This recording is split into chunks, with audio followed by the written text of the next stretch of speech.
이 시간에는 유체역학에서 아주 중요한 연속 방정식에 대해서 공부를 할 겁니다. 연속 방정식을 공부하기에 앞서서 먼저 간단하게 유체 흐름의 형태, 그리고 이제 유선과 유관이라는 게 있습니다. 이 두 가지에 대해서 한번 먼저 기본적인 내용을 살펴보도록 하겠습니다. 자, 정상류와 비정상류입니다. 자, 정상류라고 하는 것은 뭐냐 하면은요. 유체가 흐르고 있는 과정에서 그 흐름과 관계되는 압력, 속도, 밀도, 온도 이러한 그 변수들이 시간이 경과하여도 그 변하지 않는 그러한 그 흐름을 말합니다. 이러한 흐름을 우리가 이제 그 정상류다 이렇게 얘기를 하고요. 이에 반해서 비정상류라고 하는 것은 뭐냐 하면은요. 이런 그 유체의 흐름 과정에서 이러한 그 변수들이 시간의 그 경과와 함께 그 변하는 그러한 흐름을 이제 우리가 비정상류다 이렇게 얘기를 합니다. 거의 대부분의 그 유체 흐름이 사실은 비정상류죠. 예, 그런데 이러한 그 관계되는 그 변수들을 고려하면 그 해석하는데 여러 가지로 많이 어려움이 있으니까 그냥 정상류로 해서 우리가 많이 에너지 방정식이라든가 또는 연속 방정식이라든가 막 이러한 것들을 이제 해석을 합니다. 자, 그 다음에요. 유선과 유관입니다. 자, 먼저요. 유선인데요. 유선이라는 것은 유동장의 모든 점에서 속도 벡터의 방향과 일치하도록 그려진 가상 곡선을 이제 유선이라고 한다는 거예요. 자, 여기 이제 그 그림을 보시게 되면은요. 여기 지금 날개가 이렇게 있습니다. 뭐 비행기 날개라고 생각을 하셔도 될 것 같아요. 이러한 그 모양을 우리가 이제 그 익형이다 이렇게 얘기를 하고 나중에 이 부분에 대해서는 항력과 양력에서 한 번 더 말씀을 드릴 기회가 있을 것 같습니다. 자, 이랬을 때요. 이게 지금 공기가 지나가는데 이 날개 주변을 피해서 이렇게 이제 지나가겠죠. 자, 이랬을 때의 속도 벡터의 방향, 어떤 속도를 갖는데요. 예. 그 속도의 그 방향이 있을 거 아닙니까? 그렇죠? 그 방향으로 해서 이렇게 유체의 입자가 이렇게 그 방향에 따라서 이렇게 흘러가는 가상의 그러한 그 곡선을 우리가 뭐라고 하냐면은 유선이다 이렇게 얘기를 합니다. 자, 여기에서 뭐 이제 그 비행기 날개라고 했으니까요. 공기 입자의 이제 그 흐름 방향이에요. 그렇죠? 예. 자, 그다음에요. 유관이라고 하는 게 있습니다. 자, 유관이라고 하는 것은 뭐냐면은요.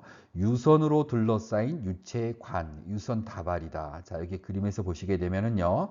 이게 이러한 그 하나의 그 관 형태가 여기에 그 수많은 유선들이 여기에 이제 이렇게 들어가 있다. 이렇게 보시면 돼요. 자, 이러한 걸 우리가 이제 뭐 다발이다. 이렇게 얘기를 하지 않습니까? 예, 그래서 유선이 이렇게 서로 합해져서 하나의 뭐예요? 유관을 이제 형성한다. 이렇게 이해를 하시면 되겠습니다.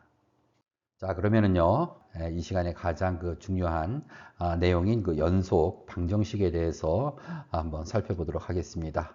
자, 연속 방정식이라는 것은 뭐냐 하면은요, 어떤 그 같은 관 속을 정상류가 흐를 때, 정상류 앞에서 설명을 드렸죠. 시간의 어떤 그 변화에 따라서 밀도라든가 온도라든가 이러한 것들이 변하지 않는 그런 흐름을 말합니다. 자, 이런 그 정상류가 흐를 때 질량 보존의 법칙에 의하여 그림 3의 2에서 여기 지금 그림이 이렇게 있네요. 여기에서 단위 시간 동안 단면 1과 단면 2를 통과하는 유체의 질량이 같다는 원리를 유체에 적용하여 그 얻어진 방정식이 바로 뭐냐면은 연속 방정식이라는 거예요. 자, 여기 그림을 잠깐 보시게 되면은요, 지금 여기에는 지금 뭐예요? 관이 이제 단면적이 이제 좀 크고요. 여기는 이제 단면적이 조금 작게 이렇게 되어 있는 그런 관이에요. 여기에서 유체가 이렇게 흐를 때 일정 시간, 단위 시간 동안에 지나가는 그런 유체의 양은 그 질량은 변하지 않는다라는 거죠. 그래서 여기에서 지금 단면 1과 단면 2에서의 그 단면적 평균 속도, 밀도, 질량, 비중량 변이를 이렇게 이제 기호로 이렇게 표시를 하겠습니다. 그리고 특히 여기에서 이 그 변이라고 하는 것은 바로 여기를 말해요. 1에서 1'까지 또 여기에서는 2에서 2'까지 이렇게 유체가 흘러갔을 때 그 변이를 말합니다. 자, 그래서요. 시간 dt 동안에 유체가 단면 1에서 1'으로 그리고 단면 2에서 2'으로 이렇게 움직였다면 무슨 얘기예요? 바로 dt 시간 동안에요. dt 시간 동안에 1에서 1'으로 그리고 여기서는요 2에서 2'으로 이렇게 이제 그 유체가 움직이는 겁니다. 이때 그 통과한 그때의 그 유체의 그 질량은 뭐예요? 밀도 곱하기 최적의 값으로 나타내어지죠. 이때 그 질량 M1하고 M2는 서로 같아야 한다라는 거예요. 질량 보존의 법칙에 의해서요. 자, 그래서 식을 우리가 쓰게 되면은요. 여기 1에서 1'까지 이렇게 움직였을 때 dt 시간 동안에 여기에서의 그 질량은 어떻게 되나요? 여기에서의 그 밀도를 ρ1, 여기 ρ1이라고 했고요. 단면 2에서는 ρ2라고 했습니다. 그래서 ρ1 곱하기 A1 ds1. A1은 뭐예요? 바로 여기에서의 단면적이잖아요. 그거 곱하기 ds1. A1 곱하기 ds1. 이게 바로 뭡니까? 이 부분의 최적이죠. 그렇죠? 그러니까 질량이라는 것은 밀도 곱하기 최적이잖아요. 그래서 밀도 곱하기 최적값으로 해서 이것을 질량 M1이라고 이렇게 이제 한번 나타내 볼게요. 그럼 여기에서도 마찬가지겠죠. 여기에서의 밀도가 ρ2, 그렇죠? 그리고 최적은 어떻게 돼요? 여기에서의 단면적이 A2잖아요. 그러니까는 A2 곱하기 뭐예요? 이 거리 ds2 변이죠. 이렇게 하면 여기 최적이 나옵니다. 그래서 밀도 곱하기 역시 최적이 됐고 이때 질량을 M2라고 한다면 이때 M1하고 M2는 서로 같아야 한다. 이게 이제 뭐냐면 질량 보존의 법칙이 되겠습니다. 자, 이 식에다가요. 양변을 시간 dt로 이것을 한번 나눠 보겠습니다. 그러면은 여기에서 이 식을 이제 dt로 이렇게 나눴습니다. 여기도 마찬가지 이렇게 경과 시간이죠. dt로 이렇게 나눴습니다.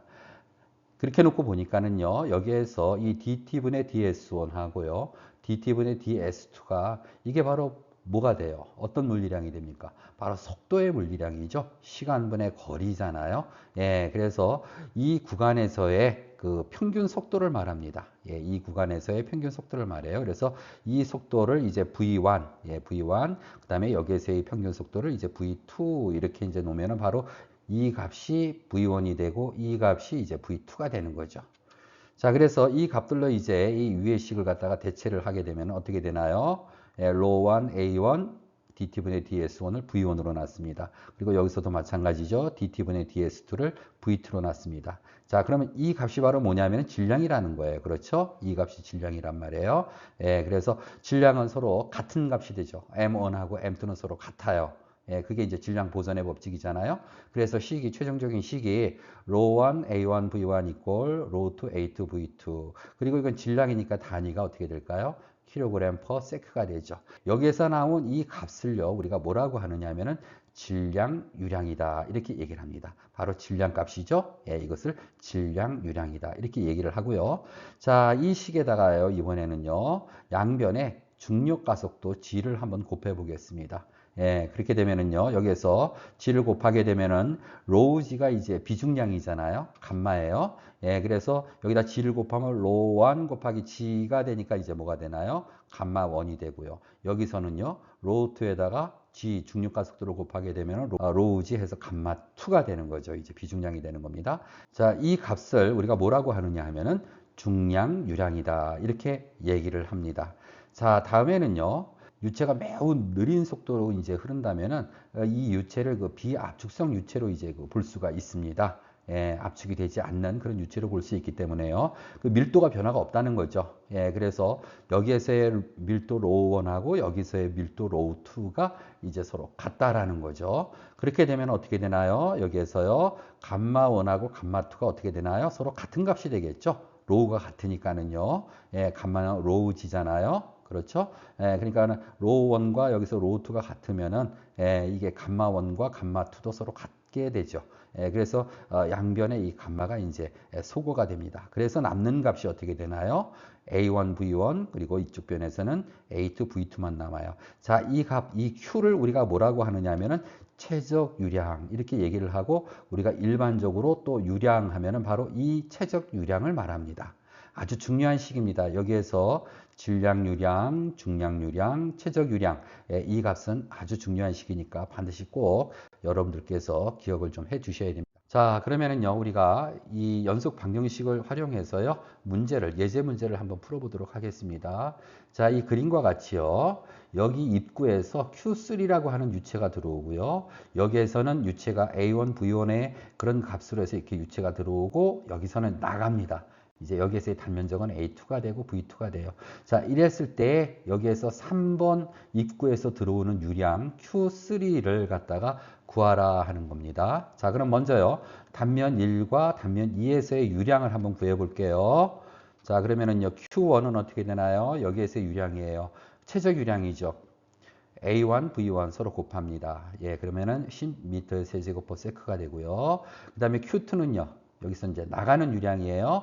역시 최적 유량이죠. A2, V2 해서 구하니까 이런 값이 됐어요. 자, 그러면 결과적으로 이제 질량 보존의 법칙에 의해서 어떻습니까? 들어오는 거 Q1 플러스 Q3죠. 여기 들어오는 거. 이 합한 값은 뭐예요? 나가는 거하고 서로 같아야 되잖아요. 그렇죠? 예, 그래서 Q3 값을 이렇게 이제 우리가 구할 수가 있는 겁니다. 자, 그럼 또 한 번 더 문제를 풀어볼게요. 안지름이 100mm인 파이프에 비중이 0.8인 기름이 평균 속도 5m/s로 이렇게 흐를 때 중량유량을 구하래요. 자, 중량유량 구하는 식 G는 어떻게 됩니까? 감마 AV 이렇게 되잖아요. 그렇죠? 자, 그러면 한번 구해볼게요. 중량유량 G는 감마 AV. 자, 그런데 여기에서 비중량 감마는 어떻게 되나요? 우리가 알고 있는 식 9800S죠? 예. 그러면은 S가 여기서 비중인데 0.8이래요. 그러니까 이 값이 나와요. 그럼 중량유량 구하는 식 감마 AV에 여기에 대입을 합니다. 이 값을요. A가 얼마예요? 안지름이 100mm니까 이거를 뭐예요? 여기 지금 비중량의 단위가 뉴턴 퍼 미터 세제곱이잖아요. 예, 그럼 이것도 이제 미터로 바꿉니다. 그러면은 100mm 0.1m니까는요. 4분의 파이 d 제곱 0.1의 제곱 곱하기 뭐예요? 속도 v 5죠. 예, 그렇게 했더니 중량유량이 이제 이 값이 나오게 되는 거죠. 자, 다음에요. 지름이 10cm인 관에 물이 5m/s의 속도로 흐른대요. 이 관의 출구에 지름 2cm인 노즐을 장치한다면 노즐에서의 물의 분출 속도는 몇 m/s인가? 자, 이거는 어떤 걸까요? 이런 관이죠. 들어오는 관의 면적은 조금 이렇게 넓고요, 크고요. 나가는 면적은 이렇게 작습니다. 예, 이러한 것을 우리가 이제 뭐라고 하냐면은 노즐이다 이렇게 얘기를 하잖아요. 그렇죠? 예, 자 이렇게 됐을 때 지금 여기서는 이 관의 지름이 지금 10cm입니다. 예, 파이가 10cm예요. 그리고 여기 출구 쪽에 여기서의 지름은 얼마예요? 파이가 2cm예요. 2cm입니다. 자, 이랬을 때 물의 분출 속도를 구하래요. 여기서의 뭐 속도를 V1이라 하고요. 여기서의 속도를 V2라고 한다면 바로 이 V2를 구하라는 얘기죠. 한번 구해 볼게요. 자, 그러면은 연속 방정식으로부터요. 예, A1 V1 equal A2 V2예요. 자, 여기에서 V2에 대한 식으로 얘를 이제 정리를 하게 되면은 어떻게 되나요? 바로 이렇게 정리가 되겠죠? 자, 그런데 여기에서 A2와 A1이에요. 이거는 지금 관이니까 관이라고 했잖아요. 그러면은 원의 면적이에요. 그러니까 4분의 파이 D2의 제곱. 이게 A2죠. 그 다음에 A1은 4분의 파이 D1의 제곱이에요. 여기에서 같은 거 이제 없애야 되겠죠? 4도 없어지고 파이도 없어집니다. 그렇죠? 예, 그러면 남는 거는 뭐만 남아요? D2분의 D1의 제곱만 남아요. 자, 그럼 직접 대입을 하면 되겠죠. 뭐예요? V1이 들어오는 여기에서의 V1 값이 바로 뭐예요? 5m/s잖아요. 그러니까 5 곱하기 뭐예요? D2가 2, 그 다음에 D1이 10cm예요. 그렇죠? 이건 단위가 서로 같으니까 굳이 이거를 미터로 이거를 바꿀 필요 없죠. 그대로 분모 분자에 똑같은 단위가 들어가니까 그대로 이 값을 갖다 대입을 하면 됩니다. 그렇게 해서 나온 그 V2의 값은 125m/s가 된다. 이런 얘기죠. 자, 한 문제만 더 풀어보겠습니다. 단면적이 20cm 제곱인 관 속에 물이 흐르고 있습니다. 이때 물의 그 질량 유량이 30kg/s일 때 관내의 평균 속도를 구하래요. 예, 이건 아주 간단한 문제네요. 자, 그런데 여기에서 물이라고 했어요. 물. 그렇죠? 자, 이 점에 유의를 해 주시고요. 자, 그러면은요. 물의 밀도는 얼마예요? 1000kg/m 세제곱이죠. 예, 이거는 뭐 여러분들이 좀 기억을 하고 계셔야 돼요. 자, 그러면 질량 유량 구하는 식이요. 로우 AV죠. 여기에서 V 값을 이제 구하는 거잖아요. 그러면은 이 식에서 V는 뭐가 됩니까? 로우 A분의 M이 돼요. 자, 근데 물의 밀도는 1000이에요. 그리고 면적은 뭐예요? 20cm 제곱이잖아요. 그렇죠? 예, 그러면 20cm 제곱은요. 어떻게 되나요? 20 곱하기 10의 마이너스 2승 미터의 제곱이 되잖아요. 그렇죠? 왜요? 1미터는 100cm잖아요. 예. 즉 1cm는 뭐가 됩니까? 10의 마이너스 2승 미터가 되겠죠? 예, 그래서 이렇게 되는 겁니다. 항상 단위 환산할 때 이런 방법으로 하세요. 자, 그렇게 되면 이것은 어떻게 되나요? 20 곱하기 10의 마이너스 4승이 됩니다. 20cm 제곱은. 그리고 단위는 뭐가 돼요? 미터의 제곱이 되겠죠.